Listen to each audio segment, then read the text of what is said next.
स्वागत है आपका। आप देख रहे हैं सी न्यूज़ भारत। मैं हूं आपके साथ इशिता। वक्त हो गया है मध्य प्रदेश छत्तीसगढ़ बुलेटिन का। इस बुलेटिन में बात करेंगे धमदा की, जहां खाद नहीं दिए जाने पर किसानों का विरोध, जड़ा कार्यालय में ताला। आगे बात होगी गंज बसौदा की, जहां अमानत में कयामत मामले में पुलिस ने आरोपी को 9 लाख की रकम के साथ गिरफ्तार किया। ऐसी तमाम खबरों पर करेंगे विस्तार से चर्चा। छत्तीसगढ़ में एक और शासन प्रशासन किसान की हितैषी बनकर किसानों के हित में पर्याप्त मात्रा में खाद बीज उपलब्ध करने की बात कहती है, तो दूसरी ओर किसानों को काफी परेशानी खाद को लेकर हो रही है। पर्याप्त मात्रा में खाद नहीं उपलब्ध होने से किसानों में काफी रोष व्याप्त है। वही मामला धमदा ब्लॉक के दारगांव का है, जहां किसानों का आरोप है कि पर्याप्त मात्रा में उन्हें खाद नहीं दिया जा रहा है।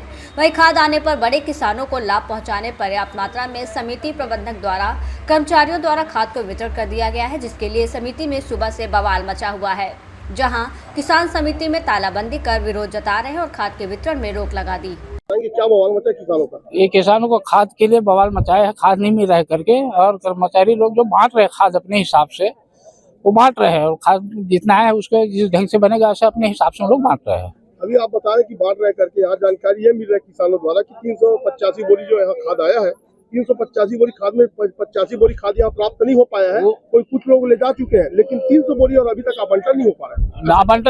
आवंटन कर रहे लेकिन किसान नहीं मार रहे हैं। रात के अंधेरे में भी यहाँ पे खाद वितरण किया जाता है, ऐसा किसानों का कहना है। ये किसानों का कहना है, तुम लोग जानेगा नहीं। आपके पास क्या जानकारी? आप मेरे को अभी 11 बजे बुलाया, फोन करके बुलाया, झंझट हो रहा है, लड़ाई हो रहा है करके, तो मैं आया यहाँ। क्या आपने स्टॉक चेक किया है? क्या अभी तो स्टॉक चेक करने के समय नहीं दे रहे इन लोग, किसान लोग। समिति प्रबंधक का क्या कहना है? समिति प्रबंधक कभी नहीं है, वो एब्सेंट है, वो मतलब छुट्टी में है। क्या नाम लिखते हैं आप? मैं संतोष यादव लिखता हूँ। के माध्यम से दे बोल के, है ना, तो छोटे किसान के 5 बोरी लिखा है, बोला 2 बोरी दे जाते, और बड़े किसान के 40 बोरी लिखा है, वो 40 के 40 दे जाते, तो इंसाफी कहाँ से है ना? उहुला ऐसे देना चाहिए, जैसे 2 बोरी चाहिए, 4 बोरी चाहिए, वो हिसाब से देना चाहिए। तो छोटे किसान के लिए फार्मूला है और बड़े किसान के लिए कोई फार्मूला नहीं है, वो हमारा विरोध है। समिति द्वारा कोई नियम बनाया गया ऐसा? हाँ, समिति द्वारा ही। देखो अभी ठेंगमाट में जब वितरण हुआ डीएपी का, तो जैसा 5 बोरी लिखाया था उसको 3 बोरी दिया, 2 बोरी दिया, 4 बोरी दिया, है ना, वैसा है। फिर उन लोगों का भी बताया कि 385 कट्टा आए थे, लेकिन 85 कट्टा गायब हुआ है, उसी का स्टाफ के द्वारा गायब हुआ है ना। तो 2 किसान को दिया या 4 किसान को दिया, लेकिन उसको बांट के देना था, छोटे किसान को नहीं देखा इन लोग। क्या नाम है आपका? मेरा नाम ताराचंद साहू। तो ऐसा स्थिति हो रहा है कि समिति के जो सदस्य हैं वही लोग ले गए हैं क्या? उन्हीं लोग ले गया है, किसी किसान को नहीं मिला है। इनको 40 बोरा दिया गया है 40 उन्होंने लोग बताया। अभी जो सोसाइटी का है आदमी है, उसी बताया कि मैं 15 बोरी लेके गया हूँ, वो ऐसा फलाना ठेकाना उन लोग बताया है, और उन्हें लोग बताएगा किसके घर वो गोदाम में उल्दा है रखे है खातूला। भाई छोटे किसान लोग तो देखना चाहिए। जांच की मांग कर रहे हैं। हाँ, जांच की मांग कर रहे हैं हम लोग। मैं 5:30 को यहाँ आया था, 5:30 पौने 6 के आसपास। यहाँ बड़ा गाड़ी 14 चक्का का खाली हो रहा था, और मैं आया यहाँ 5:30 को, पूछा कि खाद मिल जाएगा क्या भैया करके, तो आज शायद ही मिल पाएगा, शनिवार नहीं तो सोमवार को मिलेगा। इसके बाद मैं कुछ नहीं जानता। तो किसानों द्वारा ताला लगा दिया था, जिसके बारे में क्या जानकारी है? अब इसके बारे में तो हम सुबह 6 बजे से हैं भैया, आप देख रहे हो यहाँ का माहौल। क्या स्थिति है? क्यों बवाल मचा है? वही खाद के मामले में है भैया कि यहाँ 385 वो बैग आया था यहाँ से, और 300 बैग कुछ है यहाँ, और 85 बैग कहीं चला गया, मतलब कोई लेके गया है। इसमें कौन ले गए, कोई जानकारी नहीं, इसके बारे में आप समिति वाले बताएंगे भैया। अब उसके बारे में तो हम लोग नहीं जानते, कौन लेके गया है, क्या है। नाम पूछ रहे, गांव वाले बता ही नहीं रहा है कौन है क्या है करके। ये मामले में ऐसा है कि चोरी होके चले गए? अब चोरी हुआ है क्या खुद के या कहीं बेचा है, वो उन लोग जाने, प्रबंधक जाने, अध्यक्ष जाने, और जितना अपना मतलब वो सदस्य रहते हैं वो जाने। किसानों का बवाल सर यही है कि कल, मतलब मैं भी सुना हूँ कल खाद आया है करके यहाँ पे 385 बैग जो आज वितरण होना था, तो उसमें लगभग 70-75 कट्टा वितरण हो चुका है, बाकी स्टॉक है यहाँ पे। और वही है कि यहाँ पे खाद की कमी है और किसान का भीड़ ज्यादा है। अब 300 बैग सीमेंट को किसको बांटे, ये सोच के मतलब समिति वाले लोग अभी ब्रेक कर दिए हैं। तो इससे जानकारी मिल रहा है कि 85 भी आखिर जो खाद है वो किसको दिए हैं? नहीं, वो किसान को ही गया है, वो भी चेक के माध्यम से गया है। तो बता रहे रात के अंधेरे में जब खाद गोदाम सब खाली हो जाते हैं उसके बाद ले जा रहे हैं, वो तो मेरे बड़े किसानों को यहाँ लाभ पहुंचाने के लिए दिया जा रहा है, ऐसा बात सामने आ रहा है। नहीं, वो छोटे किसान चिल्ला रहे हैं, आक्रोशित हो रहे हैं, ऐसा क्यों? नहीं, वो रात वाला मैटर तो मैं नहीं जानता, लेकिन मैं मतलब जो मेरे जानकारी मिला है, जो भी 85 पे गया है वो चेक के माध्यम से ही गया है, ये जानकारी है तो मेरे। जिनको भी देना हो तो चेक के माध्यम से ही देंगे। हाँ, तो फिर इसमें चोरी कैसे हुआ? तो फिर बवाल जब मचा क्यों, आखिर नहीं, किसानों तो को परेशान क्यों हो रहे हैं? मैं तो बोल रहा हूँ, ये जितना मजमा मचा है वो सिर्फ मचाया गया है और ऐसा कुछ नहीं है, मैटर कुछ भी नहीं है। वो 2 मिनट का काम है, 2 मिनट में मैटर शांत हो सकता था। तो आगे मचाया गया किसानों के द्वारा। अभी क्यों नहीं दे पा रहे हैं? अब अभी वही 300 बैग खाद है और देना मेरे हिसाब से हजारों बैग है किसानों को। अब 1000 बैग का किसान यहाँ पे उपस्थित है और 300 बैग कैसे कैसे बांटे? तो क्या असमंजस में। तो क्या सरकार की ना धमदा से सी न्यूज़ संवाददाता हेमंत उमरे की रिपोर्ट। शहर थाना पुलिस ने अमानत में खयानत करने के मामले में बड़ी कार्रवाई करते हुए फरार चल रहे भोपाल निवासी आरोपी नीरज साहू को गिरफ्तार कर लिया है। आरोपी के पास से 9,68,700 की नकदी भी बरामद की गई है। मामले का खुलासा एसडीओपी शिखा भलावी ने एक प्रेस वार्ता के दौरान किया, सुनिए। ये हमारे यहाँ 11/7/25 को हितेश तलरेजा, ये निवासी लाल घाटी भोपाल के हैं, व्यापारी हैं। इन्होंने अपने कर्मचारी को गंजबासौदा से कुछ कलेक्शन करने के लिए भेजा था।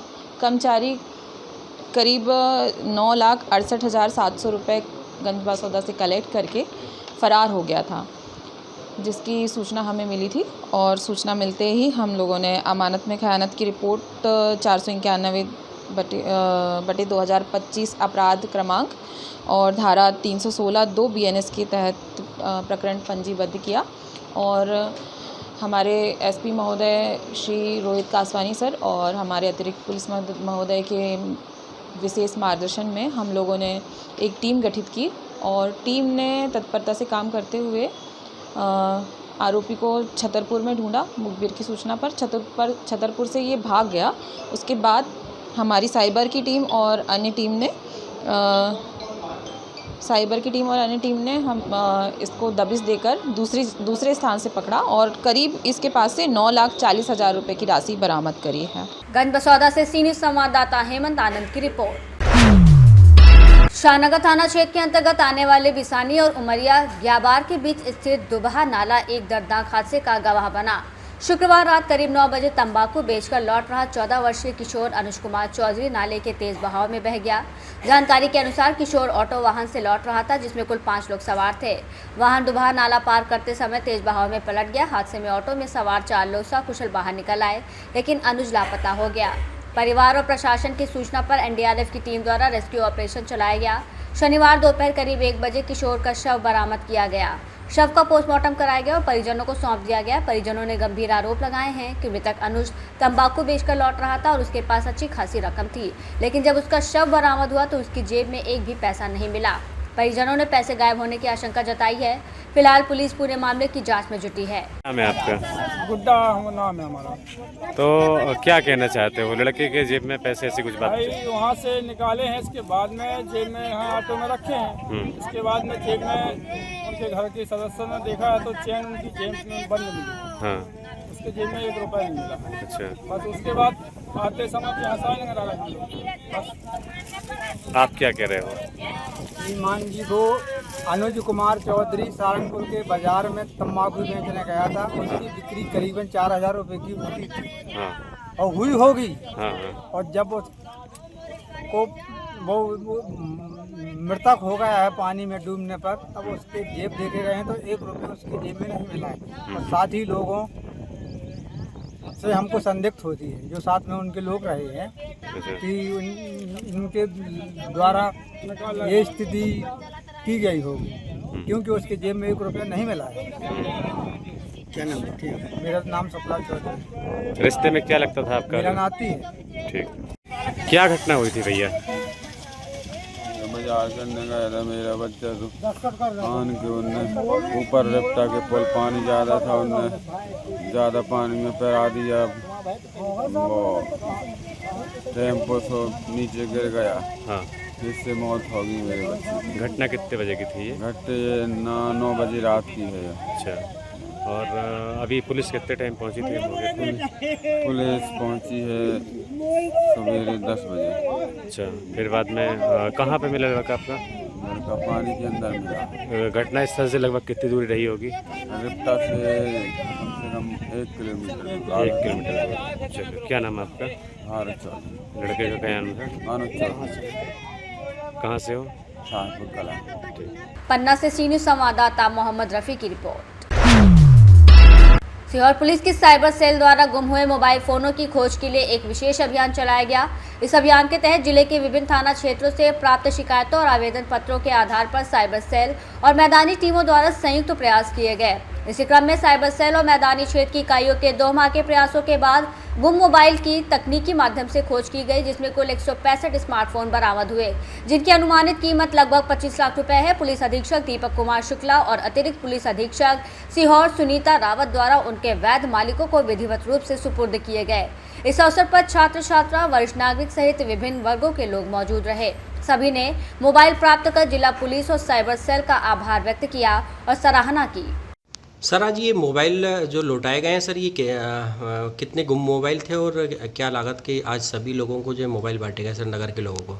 देखिए, हमारे अलग अलग थाना क्षेत्रों में और साइबर सेल में लगातार शिकायतें आती हैं मोबाइल खोने की या मोबाइल चोरी हो जाने की, जिसको लेके एक हमने विशेष दल गठित किया है जो लगातार ऐसे मोबाइल रिकवर करता है और ढूंढ के हम उनके मालिकों तक वापस पहुंचाते हैं। तो आज हमने कुल 165 मोबाइल, जिनकी कीमत लगभग 25 लाख रुपए है, वो यहाँ पे पुलिस कंट्रोल रूम ने हमें सभी को बुला के और उनको विधिवत उनके मालिकों को सुपुर्द किए हैं। इससे पहले भी 2 श्रृंखलाओं में हम लगभग 300 से ज़्यादा मोबाइल, जिनकी कीमत लगभग 45 लाख रुपए है, वो लोगों को वापस कर चुके हैं। तो अभी इस वर्ष में हम लगभग 6 माह में हमने 450 से ज़्यादा मोबाइल, लगभग 70 लाख कीमती के लोगों को वापस किए हैं। और लगातार हमारी टीम इस पर काम करती रहेगी कि जो भी हम चीज़ें ट्रेस आउट करके लोगों तक पहुँचा सकते हैं, लगातार उस पर काम होता रहे। सीहोर से सी न्यूज़ संवाददाता रजनी राय की रिपोर्ट। इस बुलेटिन में फिलहाल इतना ही। देश और दुनिया की तमाम बड़ी जानकारियों के लिए देखते रहिए सी न्यूज़ भारत।